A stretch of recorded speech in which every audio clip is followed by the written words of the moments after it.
and welcome to episode two, season 2 of the Creatives Connect webinar series. My name is Dahlia, and I have with me another amazing speaker, another brilliant creative entrepreneur, and someone that has loads of experience and expertise that she's going to be sharing with us. Because today we're going to be talking all about social media, but more specifically, we're going to be talking about social media etiquette. This is such an important one to kind of touch on because the majority of so much of, our marketing and sales and even operations these days kind of lives on social media. I feel like so many of us, like creatives, the majority of our business is on social media. So we absolutely have to talk about social media etiquette when it comes to scaling your creative business. And with me to talk about this very exciting topic, I have Juliet Ike, who is a creative director of Best Media. She is a PR and digital Best Media is a PR and digital communications company with over 6 subsidiaries that cuts across branding, talent management, recording, publishing, coaching, training, you name it. So you can imagine already that she has a wide range of, different fields that she has experience in. Her most prominent field, however, is in her online community called Best Africa, where creatives and talents in art, in media, in entertainment, they get a platform, they get the knowledge, they get the resources to not only build their influence and impact, but also to make real money, because that is what we are all about. I'm going to just give you a minute or two, Juliet, to introduce yourself, because I know that I definitely missed something in there. But, break it down for us and just tell us who you are and, what it is that you do, because we would love to meet you. Hi, Danielle. I hope I pronounced that well. Sorry, Dahlia. Dahlia, sorry. It's good to be here. Thank you so much for bringing me on board. It's an honor. For me, I would actually say you've said it all, but let me just try to re-emphasize. So my name is Juliet Chiamaka Ike. I am a PR marketing communications executive. So basically what I do revolves around public relations, marketing, and I work basically in the media and the entertainment space. Yeah. So yes, I run Best Media, and like she said, we have 6 subsidiaries, but the one that is currently fully active at the moment is the media arm of itself and also the community, which is Best Africa. And currently we are over 14,000 creatives on that community. The community actually started off as a writers community, but with time I realized that my vision was beyond just writing. I wanted to work with creatives, with different talents, especially those who are in the art, media, entertainment space. So I wanted something holistic. So we had to rebrand our community, and we became a full-blown creative community, which gives opportunity to both writers, poets, different people in the media and entertainment industry, basically. Yeah, and we've hosted events, programs that has benefited people, across our time frame of operation, which is since 2020. The community started in 2020, but we began fully operating in June 2020, and by June 2021 we had rebranded to a creative community. So I would say apparently we are 3 years in existence, basically, as a creative community at the moment. Yeah. So that's amazing. Absolutely great work that you are doing there. I can't even, to start a business, before we even get right into it, I would love to hear the story of how it was for you starting up something like that in the middle of the pandemic. What was your experience like with that? Okay, so before 2020, I had started an online community. At the time, I just wanted to do something beyond what I was doing. So I'd graduated from university. I was very passionate, I saw a problem, which was the fact that I graduated 2018. So as of 2018, I started writing poetry. So I realized that people who were poets at the time, because I was in Port Harcourt, they were not getting the platform, the opportunity that they need. When you talk about poetry, a lot of Yeah. people just see it like maybe it's a joke or something not that serious. But It's not I very wanted an serious. Yeah. opportunity. Yeah, I wanted an opportunity where poets will be recognized, they'll be rewarded, they'll be appreciated for the things that they were doing. And that 2018, I organized my first concert. I did not even know how I put that on because it still blows my mind. so, What you did? so yeah, actually. So the concert actually had like poets, dancers, rap artists, different talents basically. And that was where it all started, right? Then afterwards, but before then we had like a WhatsApp group. Basically, I didn't even know that it was going to be a community. I just wanted to just teach people. I wanted to Just just put the share word from my out wealth of there. experience. Yeah. Yeah, basically. So from 2018, we hosted another concert after 2018. We hosted another one in 2019. And from 2019, so at the time, WhatsApp could only allow, I think, about 220 something people on a group at the time. So it's not now where you can take up to like 1,000 people. So that was Yep. why we actually moved the community from a WhatsApp group to a Facebook group. So my community is currently on a Facebook group at the moment. After yesterday, we are about 14,800 and something members. Yeah. And Wow. so we moved to Facebook in January 2020.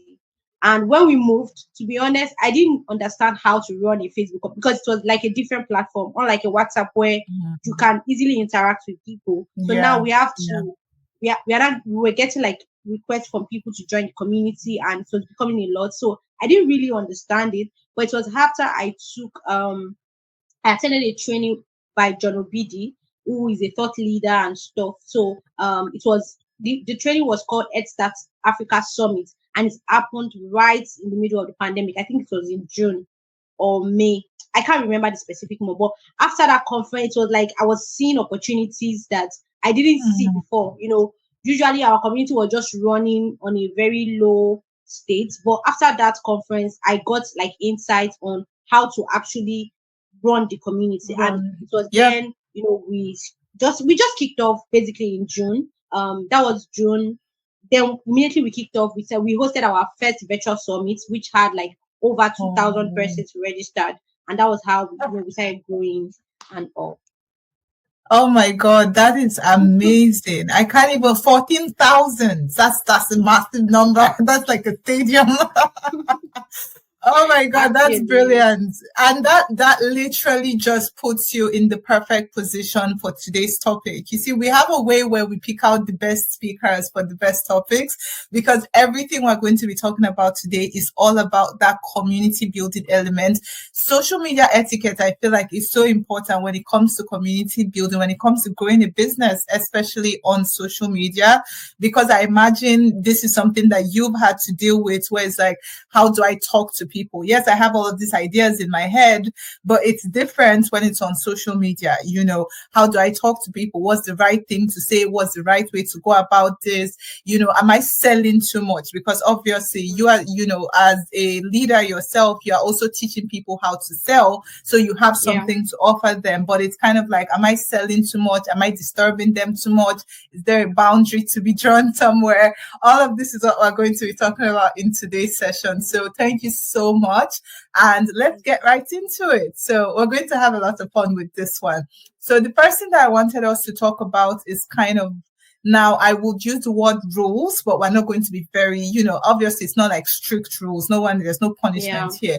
But what are some key or very important social media etiquette rules that you think creative entrepreneurs should follow when they are building and engaging with their community? If you think back to your own experience over the last 3 years, what are some rules that maybe you set for yourself or you set for your team, of the people that have been working with you, or that you would even advise someone else to say, this is something that you absolutely have to do when it comes to building up a community?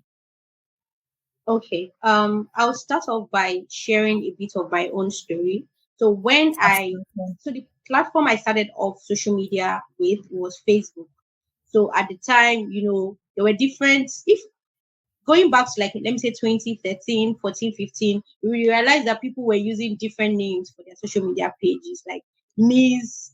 MHIS received something like that. And yeah, I actually was part of those people. So when I opened my first social media page, my name was Jopa Smart Wendy. Just imagine, like I don't have any relation with that name, What does that right? mean? Yeah. Yeah. And at the time, I thought it was cool. I was still a teenager at the Mhm. time anyway. So I thought it was cool. Like that was what was in vogue. And but with time, I started learning, I started interacting with people.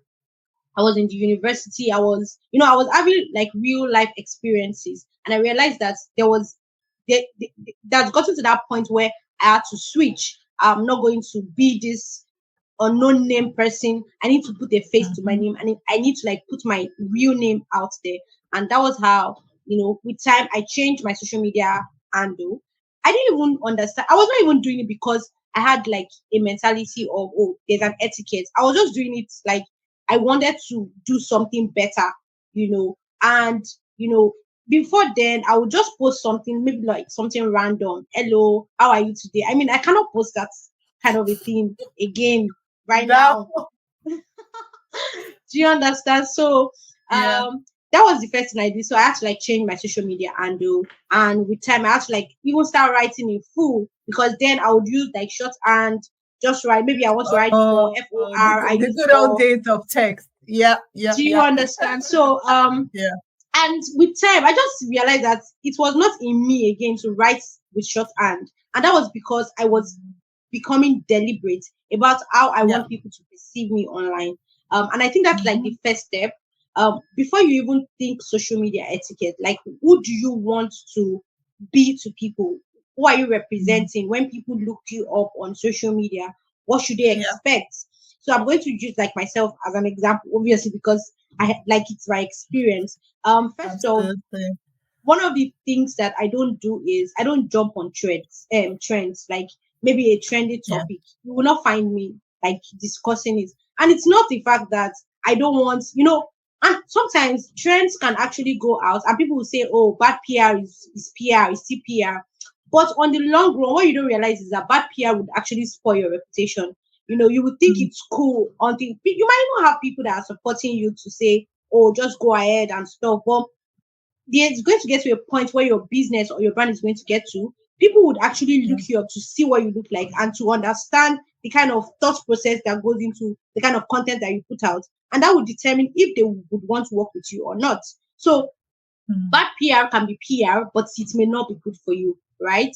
Yeah. So I had to like start being deliberate. And one of the things I told myself is I'm never going to jump on trends. Whether they say it's Mm. Davido, it's whiskey, it's they are dragging somebody, you will never find me talking about it. And it's not like I don't Mhm. want to blow because or I don't want people to see me.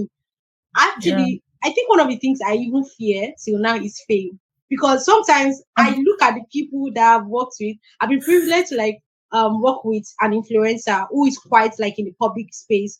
And just Yeah. like a little conversation, or something we had on a podcast, people just twist it. And the way they were like dragging, I'm like, how is this guy coping? These things are Yeah. people don't even understand that these people that they are dragging in quotes, they are humans like them, right? So Yep. I feel like I don't even want that kind of attention. So if I'm getting attention, let me get attention for the right things or for the work that I am doing Positive or the kind of. things that Yeah. I'm putting on. Yeah. Absolutely. So I Yeah. think the first thing I would tell you as a creative is who do you want to represent? Like who do you want people to see when they come to your social media page?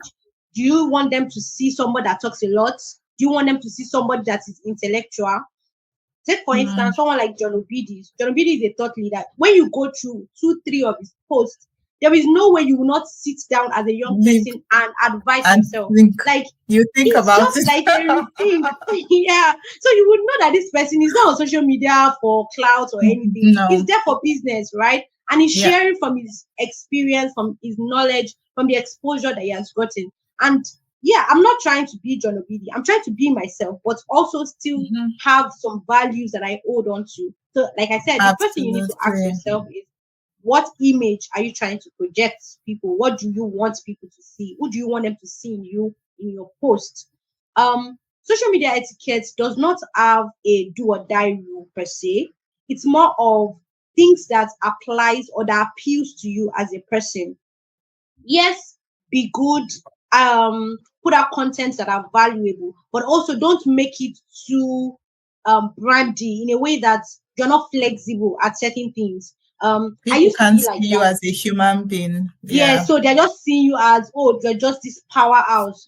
Yeah, Mm. sometimes you can share vulnerability. It's not by force, it's not written anywhere for anybody to be vulnerable. In fact, I think we are even in a space where you don't have to be so vulnerable on social media, to be very No. honest. Because I mean, at the peak of it, you are sharing your details with strangers. Yeah, you may have had people that have connected with you from social media that you've met physically, that they've become like part of your life or so, but at least 70% of the people that are interacting with your content are people you don't know. In fact, some of them you may never meet them. So there is no need for you trying to please them by being too vulnerable. Yeah. Yes, show us the human part of yourself, but don't make it so much that like you don't have any secrets, basically. So Mm. yeah, so if you want to position yourself as a creative on social media, I think the first thing you need to do is understand who you are and what kind of personality you want to project, right? At this point, I don't think I still need to emphasize that you need to use a name that is easy for people to put a face to. For instance, on social media, I am Juliet on Facebook and LinkedIn.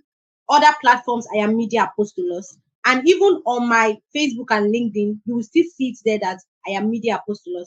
And the reason is because I want to put a name to that and a face to it. So when you talk about the Media Apostolos, you're talking about Juliet.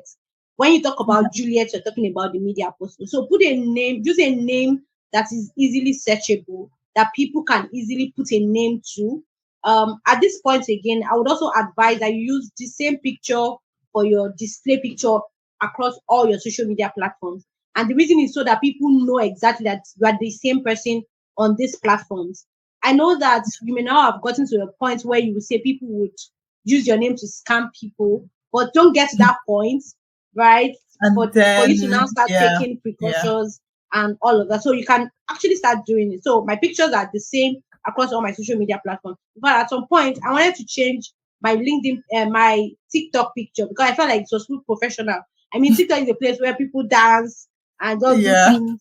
And I actually wanted to change it because I was like, why am I putting this picture that I'm looking so professional? But I'm Serious. like, see, anybody that searches my name should easily see my picture and know that I am the person, This is the right right? person. Yeah, Yes. And absolutely. Yeah. also have a short bio that kind of give a summary of who you are or what you do. I know these days people will put Jesus lover, God, this thing. Yeah, we know that you are a faith-filled person, but at the peak of it, do they know what you do? Actually, very Right? important. Very Yeah, do important. they And know you what know you that do? that's a very important one. And that kind of even channels us into our next question because you've touched on a lot of things here that I feel kind of tied to, you talked about it's okay to show a little bit of vulnerability, but don't be too vulnerable. And also it's okay to be professional and be serious, but also not be too serious. So then my question would be, how do you think creatives can strike that balance between being professional, promoting their work, being the more business, kind of wearing the CEO hat, right? Now I'm the CEO, now I'm the business owner. I have things to sell to you. I want to, show up as an authority figure, but also now engaging authentically and being more relatable. Right now, it's like, yeah, I'm the owner of this business, but I'm also your community manager. I'm also here as someone that relates to you and understand what you've gone through. How do you think that creatives can kind of find that balance between promoting their work and then engaging authentically as well? All right. Thank you. So I'm going to use two figures that I know that kind of do that very well. And one of them is Okay. Salem King and the Global Tammy, right? Let me Okay. start with the Global Tammy. So she's an environmentalist.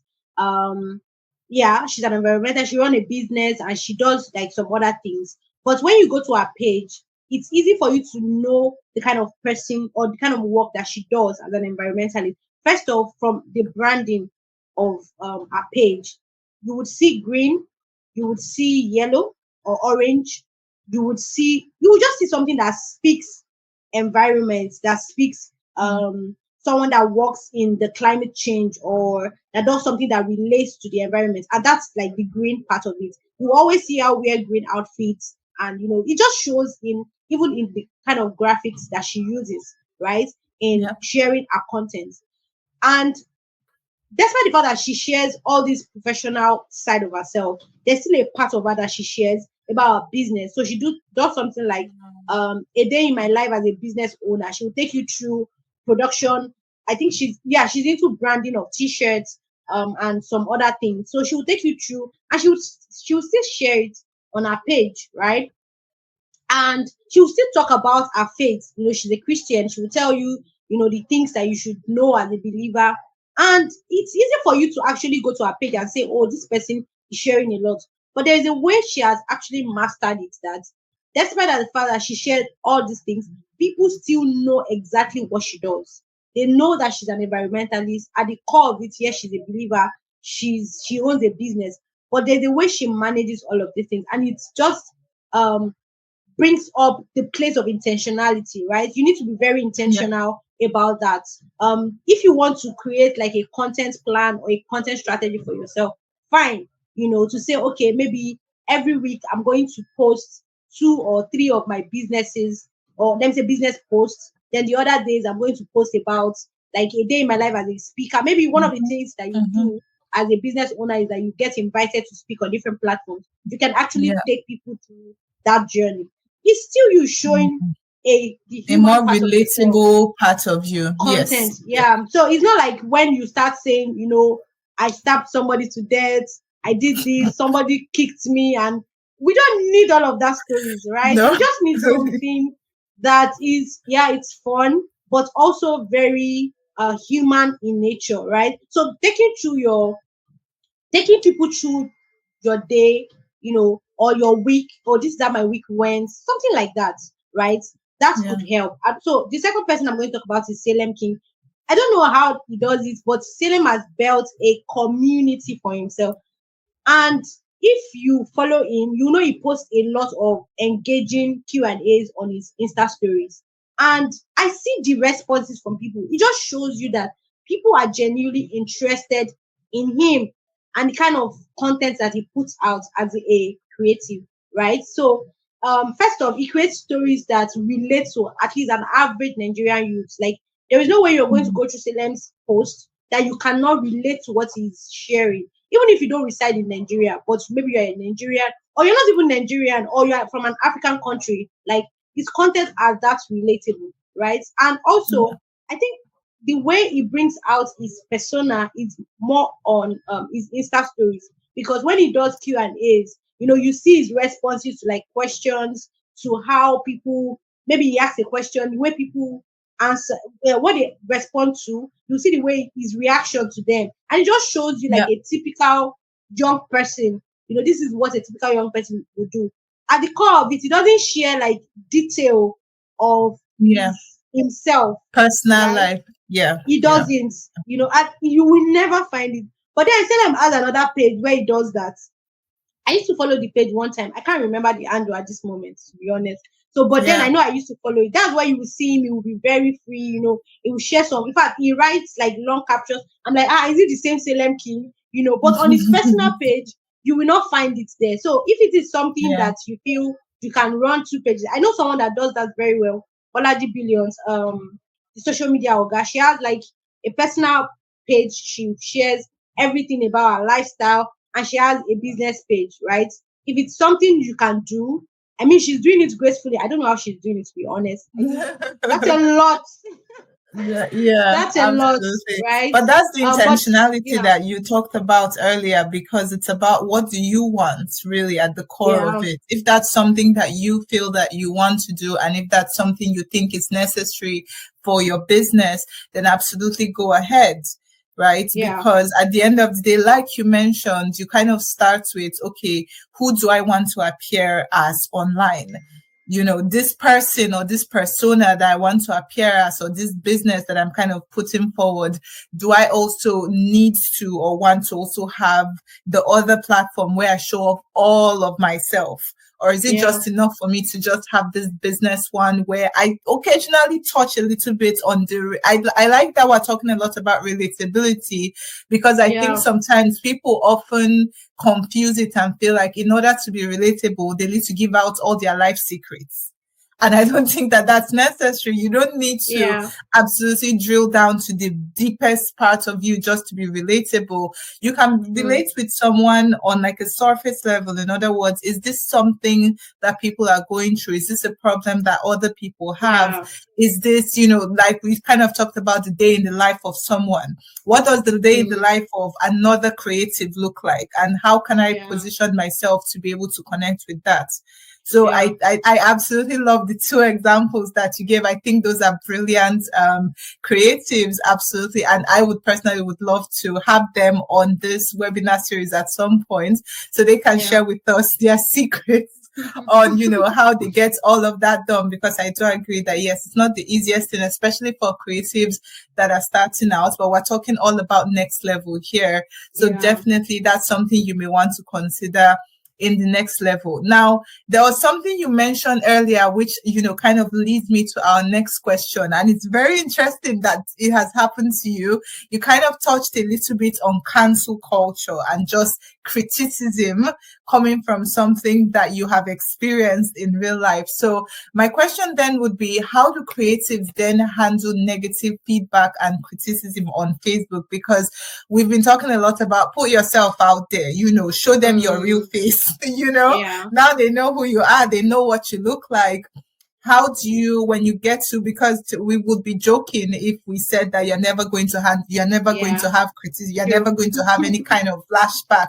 No matter how nice you are, the nicest people on this planet, you will find one person that'll say, so what would your advice be then to such creatives to handle negative feedback when it does occur?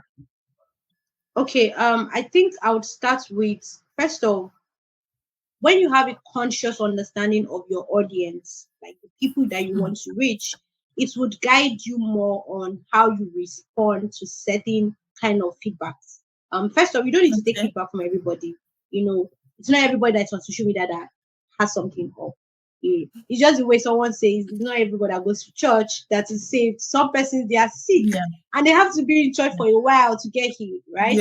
So people can decide to follow you even they don't like your content. Like we see that a lot play out. You see people always commenting on someone's post to say you post rubbish a lot. Okay, unfollow the person. No. No. Okay, like the post. No. Share it. No. But you are always in the comments backlashing. God. Just saying something internet nasty. trolls. Oh God. Do you get? So it's you would always get that. But I think if you have people that you are accountable to, like, are there people that are in your space or your industry that understand the rudiments of what you do? And when they see certain things that you put out, they can actually call your attention to it. And I'm not talking about people that maybe when you post something, immediately they've screenshot. I used to have someone like that. Like I'll post something, they will never comment, they will never share, they will just screenshot it and send to me and like, Juliet, you made an error, this thing is not correct. And I'm like, okay. Yeah, we have them. Oh my God. Sometimes I'm tempted to say, but come on. I don't want to have those people in my life, please. No. No, absolutely no. My God. That was like maybe like 2 years or 3 years ago. I don't think if you do that to me right now, to be honest, I don't really rate you like that. I might not even respond, just give you a thumbs up and just move on, because I mean, I'm not talking about people that would I'm not talking about people that always find faults in what you put out, but people that can give you constructive criticism, that can tell you next time when you want to say this, say it this way, right? When you have those people in check, every other person is minor. Like every other person is minor, right? People, even down to the point of asking people for content ideas. Let me share this story. So, how did I start blogging? I started blogging because one person said, why not compile the notes from your teaching sessions and just put it up on the blog? It was a brilliant idea. Did I submit to it? Yes. But was it what I should have done? No. Right? it's easy for you to be so carried away. You can ask your audience to say, what are the things that you want me to discuss? What are the things? After you are done, they will still be the one to say, this content is not contenting, or it's not nice, or something, It's not right? hitting. Yeah. Do you understand? So even though you are going to Yeah. be interacting with your audience to know how to serve them better, also recognize your own values, your vision. I mean, Mm. as a creative, you should have a vision of what you're doing. You're not just a regular person on the internet. And there is something that you want to do. There's a message you want to pass across people. And that's why you have a Yeah. page that is running and you're creating content for, right? Even though it might take you a while to get to that big picture, the tiny things that you do, putting your thoughts into it, understanding that I am not just doing this because I just want to do it, but you have seen yourself as a creative in business. I think I should even talk about that, maybe when we are with time, I'm going to Oh, touch yeah, on you that can go aspect. ahead. Yeah. Yeah. Yeah, so like a lot of creative run creativity or their creativity as an art and not a business, right? You see a Mm. lot of people, they are very good with some talents. Maybe they could do spoken word poetry. In fact, they can write. They can sit down and write like poetry, do some amazing stuff. But they don't want to put a price tag on that thing because they are just obsessed with the art, the artistic part of it, Elements and of not it. the Yeah. business part of it. So when you begin to understand that you are a creative in business, there are some things that should not get to you so much, right? There's some feedbacks that you don't even have the time to sit down and start thinking, oh, how do I respond to this person? No, because you're in business. As a business person, is it everybody that's criticize your product? You can take Mm. constructive criticism from your clients or people that patronize you, right?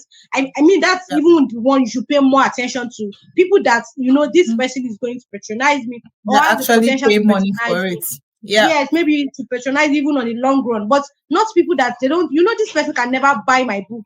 They will never refer me to anybody for my service. So why should I be so bothered, right? As much as you are also doing all of these things, there is also the point to sit down and really reassess what you're doing, to actually ask yourself, Okay. okay, these things these people are saying, do I really need to audit them? Because sometimes, they Mm. say rumor is rumor, but there are some elements in truth in rumor sometimes, So if people are constantly talking about something that you're doing as a creative, and you think you've gotten like a lot of feedback from people, it might be something that you're actually doing that you're not saying. So you can decide to say, okay, let me even audit these things that these people are saying, and it might be true and it may not be true, right? It's just it still falls back to what you're doing, having that visionary mindset, understanding where you're going, understand that you're creative in business and you're not just, doing just artistic things, but things that would also bring in money for you as a young person. Yeah, I think with that you're good to go. Except maybe you are now like Absolutely. you're a celebrity or you're an actor. I think Next we'll get level to that. status. Yeah, we'll get Yeah. to that. That's the part of reputation management still. Yeah, absolutely. I love all of that. I think one thing that we cannot do without talking about when it comes to social media etiquette is DM marketing. We've talked a lot about, kind of stories or what happens in the feed or what happens in the Facebook group. But now I'm thinking, what about in the DMs? What if someone is sending you Mm. messages on your DMs? What are some of your top kind of do's and don'ts, of DM marketing when it comes to community building on social media? What would you say? These are the things you should do. This is how to respond to DMs. This is how to handle a conversation. This is how to even send DMs. And these are the things you don't do, whether you're the one sending or you're the one receiving. Okay, I'll start off with how you should respond to DMs from people. First off, it is not all DMs you should respond to, and it's not you being proud. I mean, you're a business person. I learned something very profound. I think that was in 2021. Someone said the fact that you have a business page a business page does not mean you run a business page, but you run a business. Like you actually run a Mm. business. You just have a Yeah. page to represent your business. So you don't spend all your time being on your business page without building your business offline. right? Behind the So scenes. Yeah. it's not all DMs you should respond to. For instance, if you send me iMessage, I will read it and I will not respond. And I'm not proud, to be honest, because I don't know where am I what to supposed do to with start that. from? I I don't know. don't know. Do you understand? Should I, okay, I should say hello, then you now say hi, what's up? Then I'll not say, okay, Hi, I'm what's fine. up? I'm good. So Thank you for your when people send you DMs and they are very straight to the point. For instance, so if you want to send a DM to somebody that you admire, first off, don't ever send a DM to somebody to say you want them to mentor you. Please, if you're creative, don't do We've it. established that. Don't try it. Please don't do it. No, don't do it. Right? Don't send a DM to somebody that you just follow online. Okay, you've been following them since 2 years. It's fine, we know. But don't do it, right? But there are ways you can be strategic. Look out for opportunities. Maybe they are hosting a webinar or a physical training. You can send a DM that time and say, hello, ma, or hello, sir. I see that you're hosting so. I would love to volunteer for this in this capacity. How can I, be part of it? Something like that. They can even send you their own Absolutely. contact or send you a contact Yeah. of someone that you can reach out to. From there, when you are now in their space and you are adding value to them, at the peak of everything, people want people that will give them value. People always underrate the fact that, oh, this person is rich or is influential or is successful, so he does not need anything. It's a lie. They still need something. At the peak of it, they still need something. I heard something. I learned a lesson from someone that is into real estate and he's a millionaire in real estate. So he said he has this billionaire mentor, and there was one time he went to his office. He didn't go with anything, and the man told him, "Don't you ever come to my office without bringing something." This man can afford anything. Like if he wants to buy anything, he will get it, right? But it just shows that you have courtesy and you value and you honor this person. So when you are going, it's a drink. Maybe it's 800 naira you bought it. The man may not even know the price, but the fact that you brought it, it means that you are a It's the valuable person. You're not, intention. yes, Yes. you're not just coming to take, right? So when Yeah, you are sending bringing value DMs to the table. to Yeah. people that you admire or to anybody, always go straight to the point. Yeah, the salutation and just go. Don't ask them how was your night. You don't care. We know that you don't care. Just forget it. Just go straight to the point. It's more like, I think this is the point where we need to talk about formal writing and informal writing. When we're in Okay. secondary school, we always think that they don't matter, but I feel like we should bring that back because when you're writing an informal letter to someone, this person you don't have you are not in close proximity with them. You don't have a close relationship with them. You need to write formal, like an official message to them.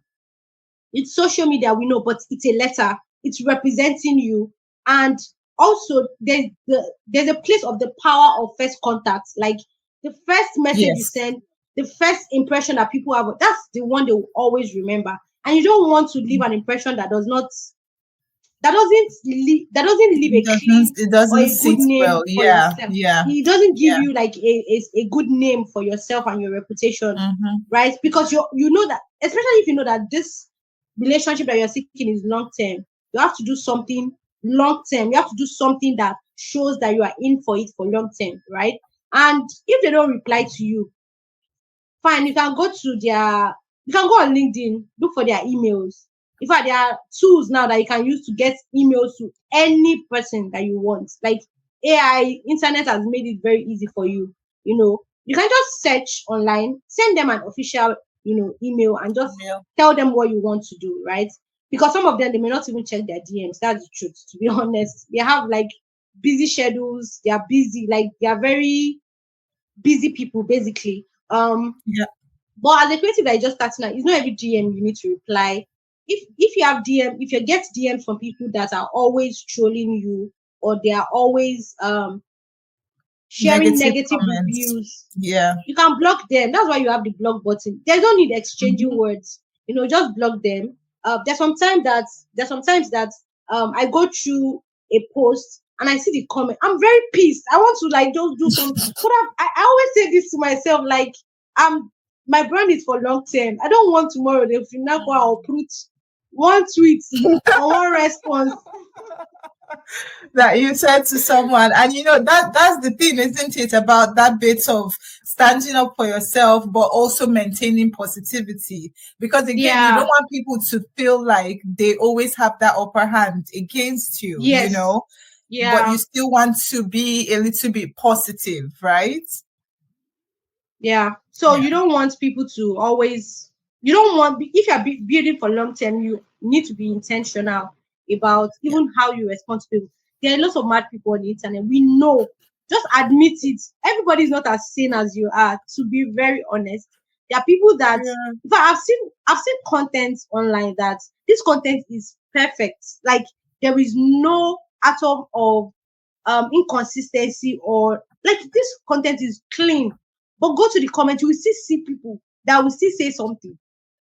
And I used to say something that it's not everybody that is giving you advice that has that you should take advice from. I mean, learn to filter Yeah. advice. People can say something, it Yeah. might make sense, to you or to anybody. And there's the power of a second view, or how will I put it, like second Yeah. thoughts. When you do something to you, it's perfect, it's near perfect, and when somebody says something counter to it, you now start thinking, oh, okay, I should have. Maybe Sometimes you there don't is. even need that second, you don't need that second view. Just go with what you're already doing, right? Yeah. Yeah, for DMs, like I said, you don't need to respond to every DM. And also when you're sending DMs to people, be very strategic, straight to the point. Mm. Yes, we know that you want to come off as fun, engaging person. When you people get to that level, you can throw You jabs. can show how fun you are. You can show Yes, how, but for a down to start, earth you are. Yes. don't do that. Even it's even applicable to me. If you come to my DM and you want to sound very funny, I just look at you and okay. But there's nothing, to be honest. Let's start with why we're here. Let's start with the business that you have come here for, that I'm Yeah, reaching out to you for, and then afterwards we can establish, whatever we need whatever it to is. establish. Yeah. Yeah, and even that's a brilliant segue kind of into our next question, because now I want to talk a little bit about boundaries and just in Mm. general. How do you think creatives can appropriately or set boundaries on social media while still being accessible? So in other words, I still want you to feel like you can talk to me. A lot of creatives will say, send me a DM or comment DM. below, share your thoughts, be open. They want you to be open with them, but still you want to make sure that you have boundaries set up. So how do you kind of balance the two of them, where you still want to be open, you still want to be friendly, you still want to, be an approachable business owner, Person. but still you want to recognize that you want to set your boundaries and establish those boundaries? How do you find the balance between this is too much, let's cut it right here? I think your values should always play out regardless of your interaction with people. If you have a Mm, value system, it stands. Your value is not something that should change over time because he's a person. No, it's constant, right? If, for yeah. instance, you have a value that you will never meet up with someone you met online for the first week or something. I'm just putting that Yeah. out, Yeah. right? Yeah. And it's a value for you, like you hold it, Mm-hmm. you respect it. There is Yep. nothing that will make you want to trade that for anything, regardless of who the person is. So your values should always come up or should show in even your interaction with people. Do you have a time frame or a time limit of um online conversation? Maybe somebody sends you a message by 9 p.m. Are you going to respond? If you respond once, you just be ready to keep responding, Just to right? keep, that's a very Um, important one. Yeah, those time, but yeah, that's, I think that's one of the most common one, time boundaries, because some people don't have yes, concept of time. exactly. There sometimes somebody sends me a message, I can read it, but I'll wait till like maybe the next day, and it's Mm, nothing deep. It just shows that yeah. maybe sometimes I want to even brood on what you sent. I don't just want Mm-hmm. to go ahead and just respond immediately. And maybe, I mean, my response is genuine, should be strong, should be firm. So I don't want Yeah. to give you a response now, and tomorrow I say, oh, that was a mistake. It's not a mistake, right? So I want to be sure of what my Yeah. response is before I send it to you. Mm, So like I said, your values should always show, even in your interaction with people. Yes, you want to be open-minded, you want to be fun, but your values will help you to stay firm. There are lots of It's not everyone on the internet that grew up the way you grew up. Maybe you grew up in an environment that allows people to air their opinion, just say what you might go to or meet people that they were not raised like It's that. not the And same. when you come up like that, they feel like, oh, this person is proud, or this person does not even understand, doesn't respect people, right? So you don't always have that consciousness that everybody is not you. You are sweet, you are the best thing after chocolate. It's not everybody that likes chocolate. It's a very good It's one. not I everyone that haven't likes heard that chocolate. before. You are the Oh my best after God. caramel. There are some people that doesn't like caramel. There's some people that doesn't like Personally, chocolate, I don't like right? caramel. Actually, I was saying that to someone yesterday. I was like, I don't know, never been my thing. Right. So No. you can say that, oh, caramel is sweet, is lovely, but there's some people that don't like it, right? So, but your values should always play out, and regardless of, always treat people as an entity, right? When I say an entity, Yeah. yes, you see this person, you respect this person, but don't always be quick to tweak your values or your interests, your opinions, just because it is For this them. person, Yeah. right? So if you are saying, I don't pick calls by 9 p.m., let it be applicable to everybody. Except maybe the Established. person is like maybe your life partner or something, right? Let it be Yeah. established. So just stay true to who you are. Stay true to your value system. There's sometimes that people send me requests to come and speak on their platform, and I'm like, I don't want to. And it's not because I have, in fact, since this year, I don't think I've taken up to like 2 or 3 speaking engagements, to be honest. And it's not of anything. There's sometimes I just want to show up. There's a way I want to show up to certain things, right? If I'm not in the right space, or I feel like maybe your values does not align with mine, I may decide to turn it down. So let me give you a typical example. I follow Emeka Nobis. So Emeka Nobis he's also like a business person and a thought leader. And he was sharing something sometime a while ago, and he said there are some speakers that you would invite to come and speak on your platform, and when they see the list of other people coming for that event, they may Events. decline. Yeah, maybe you're inviting me to speak on your platform, and you're inviting a cross dresser. I may decide not to come because it doesn't align with my values, right? It's not even about the money you're going to pay me, but people would always look, people that know my brand and they understand what I stand for, they would always look out for me. They may not say it. They may say, oh, maybe she's evolving. But at the core of it, are you doing what? Is that brand perception really? Yeah. Yeah. At the core of it, are you doing what suits you? Like, are you satisfied? Do you think this is what your heart, that warms your heart? Is this what you really want to do? Right? The money might be great and important, but if it doesn't align with your value, why not? You can decline it. Because I think at the end of the day, like, you're that's the a big very deal. important one. Yeah, you're the big deal, basically. And the way you put yourself out, or the way you position yourself for people, is the way they will always treat you. If you take it once, trust me, be ready to take many more. They'll continue on that level. That's actually very true, because even outside of business, just in general, when it comes to boundaries, you find that boundaries are those things where you already know it in your heart. It's a matter of, are you saying it out loud? Are you establishing it? Because we all have boundaries. We may just be that for some people, it's just in our heads.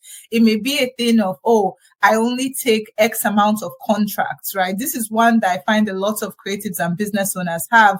When you are reaching capacity, oh, I only take 3 clients per month, or I only do this because I know that once I start passing a threshold, I'm going to burn out. It's not going to work out for me. But now someone is coming in with extra work and you're kind of going, or maybe someone says, I don't do free work, right? If you're going to, if you want me to do something for you, you have to pay me for it. But now you're kind of thinking, should I just take this one person? And the thing is that it may seem at that point like, okay, you can just do it. But the thing you said about peace of mind, it will haunt you when you break your own boundaries.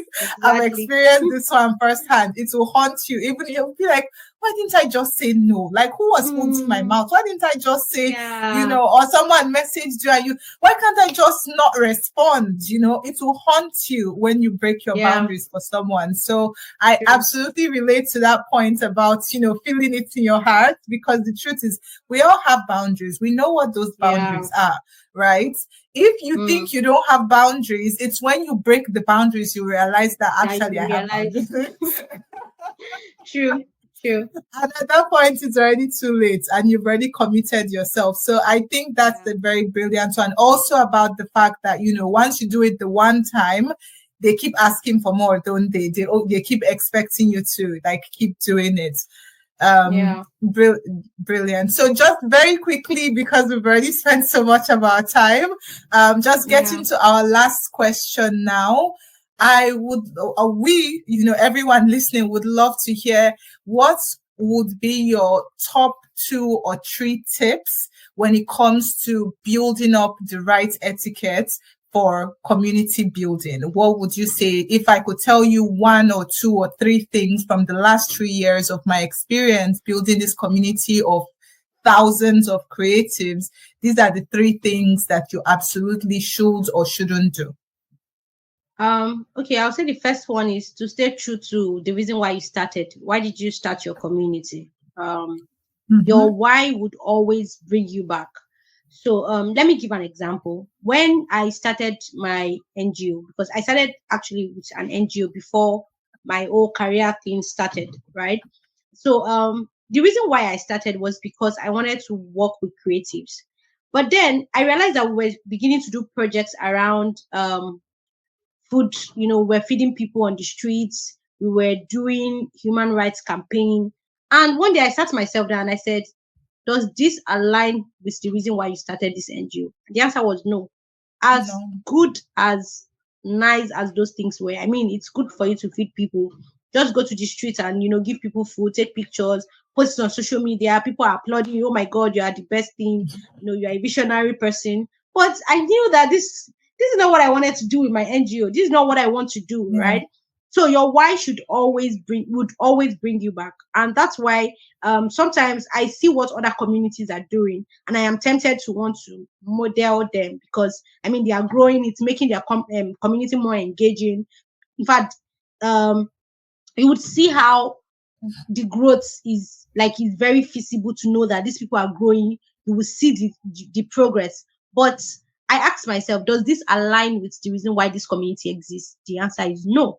So if your vision or your goals does not align with what other people are doing, by all means, you can drop it, right? The second thing is having a supportive team. You need people that understand your vision, to be honest.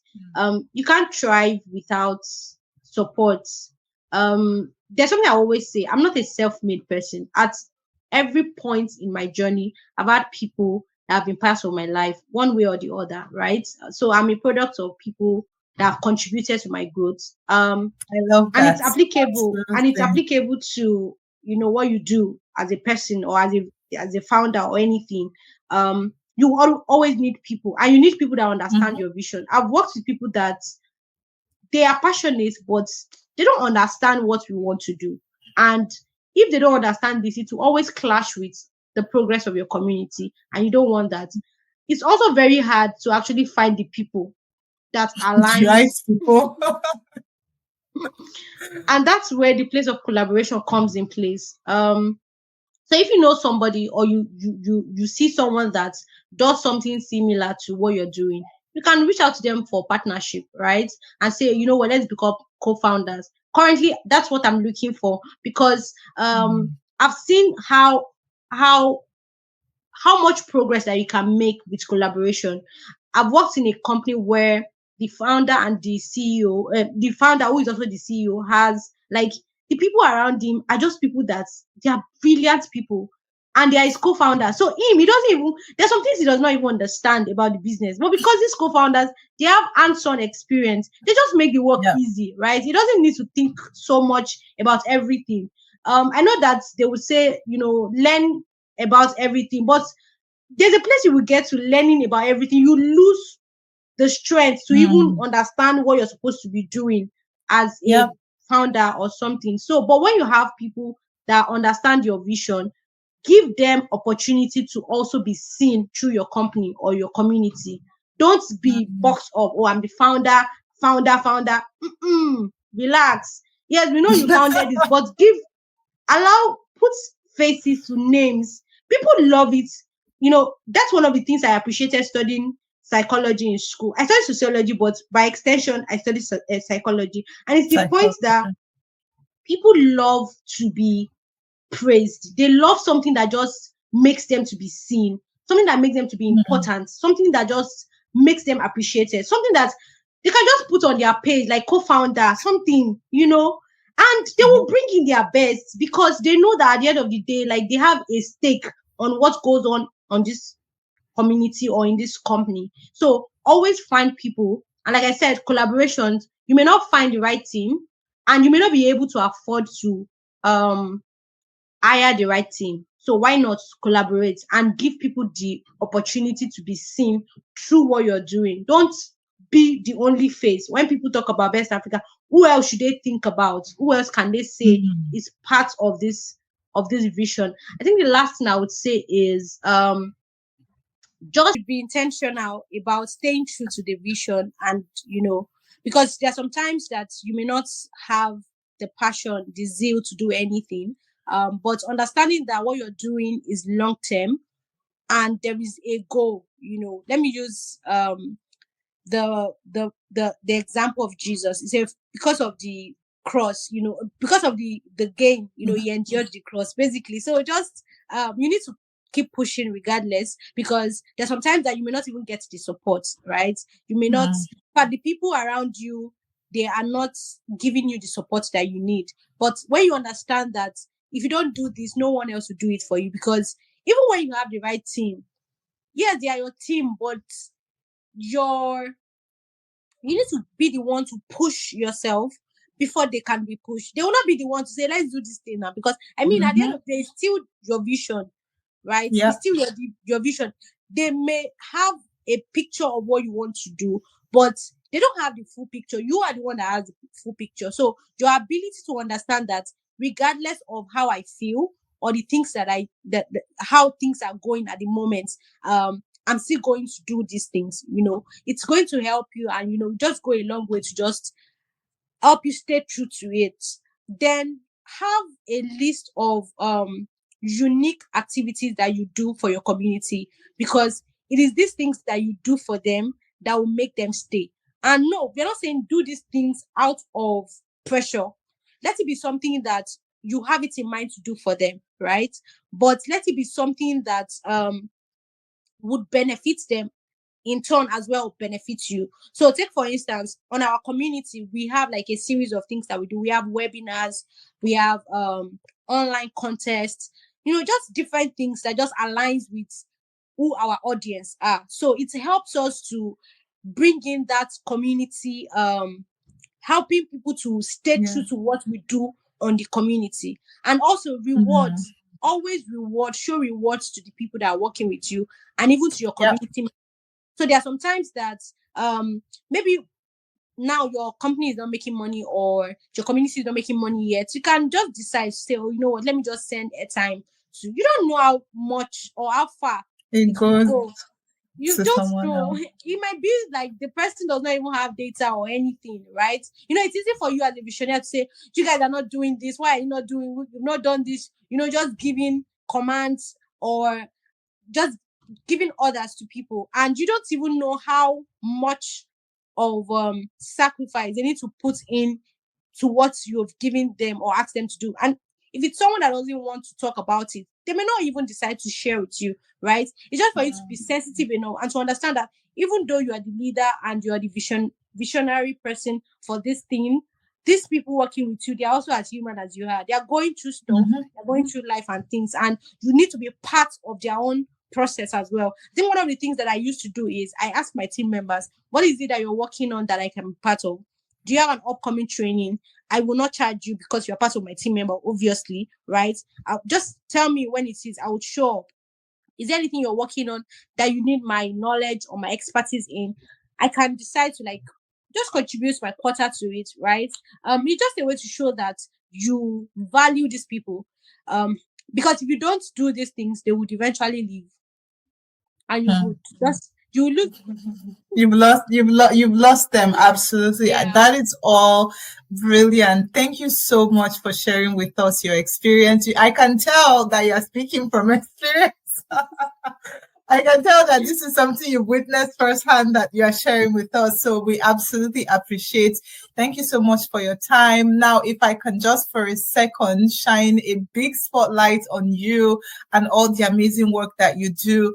Can you tell us what is something that you're working on right now that we can be a part of? What is something that you have, whether it's in the works that we should be looking forward to? What is the best way that we can connect with you and connect with what you are doing? Okay, I think that's my book and my course. So I have a book, it's titled I Wish I Knew This Before. I wrote that book because I wanted to share my pain, my experience. So I've had like a phase of reinvention. So when I started off my entire career, I started with community development projects. I was just so into community development, and obviously community development is capital intensive but no returns, basically, except maybe you work in a corporate organization that allows you to get paid and stuff. But if you're running the organization by yourself, you need a lot of money and funding. And at the time I didn't understand all of that. I was just doing what I was doing out of passion and all. Passion doesn't pay bills anyway. So I had to like go through reinvention. I had to like reinvent myself to try to understand what I wanted to do. And even though like there has been little signs of these things before time, I didn't understand. But that process kind of like brought me to that point of understanding and trying to really see through what I wanted to do. And I said to myself, I want to work in the media and entertainment time full time. In fact, when I tell people, I don't know how convincing it sounds to them, because it's when they tell me that you look like someone that know what you want to do with it. And I'm like, who told you that I know what I want to do with my life? But it's just something that I see that it aligns with my vision, and it's important that I just go through that part. So I have seen like a lot of creatives who also like struggle with that. They're confused. Sometimes they feel like they don't have any talent. I used to be in that space. I used to feel like, oh, I don't know how to do. I don't have any hardcore skills. I have more of soft skills. So I would always say, I used to am even talented. People can. I mean, as a young girl, African girl, you should know how to braid. You should know how to do some, makeup, and I don't have interest in all of that. And I felt like maybe I was weird, or maybe it's just me not trying to be serious with my life. But then I understood that people have different. They tend to express their talents differently, and it's okay. There's no pressure to that. There's a point in this country or in this world where people start saying it's tech this, it's tech that. Yes, tech might be the future, but you need to position yourself to understand your role in that space. You may not be the software engineer or the one that writes code or the one that does all of those hardcore stuff. It might just be you brainstorming content ideas, brand strategy and stuff. So it's still you living purposefully. You don't have to think that your skills are minor to those persons that are doing hardcore skills. I mean, everybody's not created to be in the same. We're not the same, basically. So I wrote that book to share my journey, and also give like practical steps, the things that I did, and how I came about that point of reinvention. So, like I said, the book is I Wish I Knew This Before. 10 lessons to escape the rat race as a creative. Like, basically, you don't want, if you know that you want to start off your creative journey without trial and error, you need to read that book. That's one. And the other one is Discover, Unleash, and Monetize. So the summit I had in 2020 for my community was actually called DUM. Summit, right? That was the name of the summit, Discover, Unleash, and Monetize Summit. So I wanted to take creative through the journey of discovery, understanding the talent that they have. Even it's not a must for you to know everything, right? What's that one that you have already? How do you brand it? How do you polish it? How do you put it out Mm-hmm. and monetize? Obviously, how do you monetize it? How do you convert it, or how do you exchange it in order to get money in return? And that's what the course is about. So the course is a 5 or 6 module course. I had other people on it as well. And yeah, those are like the two things that I'm pitching at the moment. Except maybe you want like a brand strategy call with me, fine. Yeah. That's also And all another of them option available. for personalized brand strategy. If you feel like that one is the book is too generic for you, although I'm sure it's not, but absolutely, you're available for those one-on-one services. And of course, we're going to have everything linked in the description below. Please be sure to, like she has said, you need to read that book. I think when it comes to community building, the best way, in fact, when it comes to anything in this creative space, the best way to learn is by looking at other people's experience. I am a big advocate for you don't have to experience something. It's not like before when they say experience is the best teacher. No, I don't want to experience it. I will learn from someone else that has done it. No, absolutely no. Like save yourself time, save yourself the money, Yeah. follow what other people have done, look at those that have gone ahead of you, look at the lessons that they learned, and just 10x your progress in the shortest amount of time. Like, can you imagine what that would mean for you, for your creative community, if someone is just handing you the secrets? That just like, you see that thing there, that's exactly what to do about that. You see, it's even kind of like you now have a guide on what to expect. Right. Exactly. So absolutely, we're going to link everything down below in the description. Be sure to kind of pick up 1 or 2 of Juliet's books. And of course, we're also going to link down below the direct link if you want to message her to inquire about her one-on-one services. On a final note, I just want to say a massive thank you, Juliet. It has been an amazing session. It's been amazing having you here. I can always tell, just the speakers that we bring on here, the work that they do is amazing. And even I am always inspired, kind of going, when did you have time to do all these things? Which is, it's good. And I think that's one of the reasons why, besides the education aspect of it, I think the reason why we do this webinar series is so that we can inspire other people. Just someone listening to your story is kind of going, oh, I can do this too. I can try this. Or, this person also faced challenges. And this person also had times when they wanted to quit. And this person also had times when they weren't sure what they were doing, if what they're doing is correct, what direction, all of that kind of stuff. So I think the inspiration and the motivation bit is just as important as strategy, tips, education, all of that. So thank you so much for being here. Thank you so much for your time and for sharing your experience with us. And thank you to everyone for watching, and be sure to subscribe if you haven't already. Be sure to follow us across social media at Tristhetics, and I'll see you in the next episode. Bye.